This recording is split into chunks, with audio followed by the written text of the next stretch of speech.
যারা অবিবাহিত যুবক যুবতী আছো, এই লেকচার তোমরা যারা শুনছো, তাদের মধ্যে কেউ যদি জেনা করে থাকো, অবিবাহিতর কথা বলছি, তোমাদের কাদের মধ্যে এখন 100 বেত্রাঘাতের শাস্তি ঝুলে আছে। তোরা নূরের 1 থেকে 3 নম্বর আয়াত পড়ে দেখবে, অবিবাহিত যুবক যুবতী যদি জেনা করে তাদের শাস্তি হচ্ছে 100 বেত্রাঘাত, তাও জনসমক্ষে, এবং এক বছরের জন্য নির্বাসন। এই বিধানগুলো যদি পৃথিবীর কোনো দেশেও না থাকে, আসমানে আছে। তার সাথে সাথেই এই বিধান কার্যকর হবে ইনশাআল্লাহ। বাঁচার মধ্যে কি একটাই উপায় আছে, অনতিবিলম্বে ওযু করবে।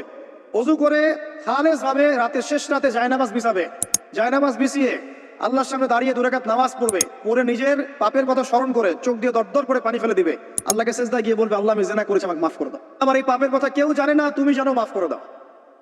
এই মাফ নেওয়ার পরে আবার ওই যার সাথে করেছেন ওর সাথে আবার লিঙ্ক আপ করার চেষ্টা করেন না। আসো আমরা জেনা করেছিলাম, আসো বিয়ে করে নেই, এটা সলিউশন না। জেনা করেছেন, আগে তওবা করে ফিরে আসতে হবে, তারপরে পুরো জীবন ইসলামিক লাইফ লিড করতে হবে। আল্লাহ যদি দেখেন যে হ্যাঁ আপনি ঠিকঠাক তওবা করে আল্লাহর কথা চলছেন, আল্লাহ তখন আপনাকে নেককার স্ত্রী দিবে ইনশাআল্লাহ।